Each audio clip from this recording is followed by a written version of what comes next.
Regarded as one of the most notable and influential figures in American history, everybody knows the stories, trials, and successes of Ulysses S. Grant. Except for me, because I forgot who he even was before making this project. Anyways, everybody knows about Ulysses Grant, but nobody ever talks about his first lady, Julia Boggs Dent.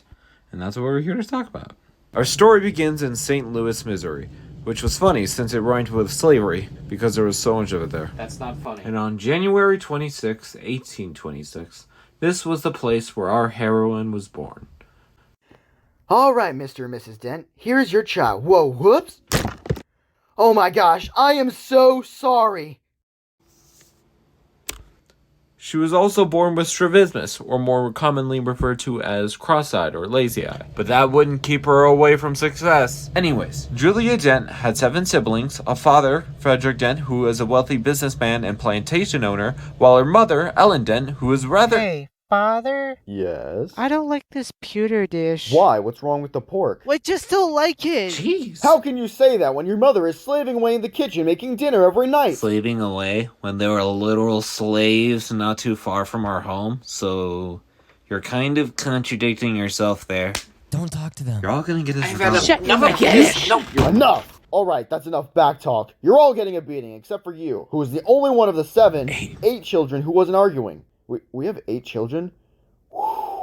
Yikes. Did your mother know about this? So Julia went outside to play, and as many other children did back in the 1800s, Julia liked to spend her time playing in the woods, fishing, horseback riding, and you know what? She also learned to play and become a skilled pianist, as well as developing an affinity for reading books and novels. As for education, she was most well known for going to Morrow boarding school from ages 10 to 17 until she turned into an adult. And this made her well educated. This was actually around the same time she met her future husband Ulysses S. Grant. The thing was, the two were clearly in love, but her father was hesitant about permitting it for numerous reasons. You cannot be with him, Julia. He is far too old and poor for you. I can't understand you! Then why don't you come closer so you can hear me?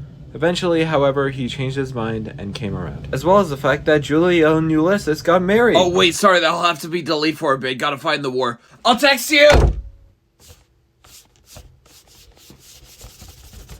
I heard you two were getting married, and y'all got a new house. Congrats. Here's a housewarming gift. A plantation and 4 slaves. Hi. What's up? Okay, thanks. Okay, then they got married in 1848 and had 4 kids. That was also another thing. She loved taking care of her children, and over the course of her life, her and her husband had basically a perfect marriage. Other than him leaving for another war, but they really were perfect for each other. But once Ulysses Grant became president, Julia Grant was ecstatic. For her role as First Lady, she was a very good hostess and supporter for her husband, which was about it.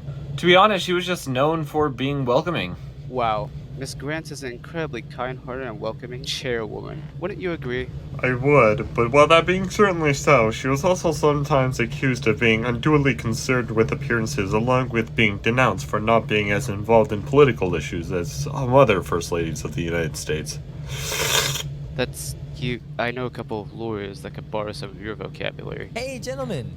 Did you know it's been years later? That's the equivalent of 2 presidential terms. So now what do you want to do since we basically lived a full life? Ooh, how about a world tour? And there they went. The two went on a world tour to many famous countries, exploring multiple foreign destinations until they felt complete. Well, I feel complete, don't you? Certainly. Now, I'm gonna go write my own memoir before I pass away in a couple of seconds. Alright then. What? Oh my! Yep, so she died on December 14th, 1902. Happy 4-minute video.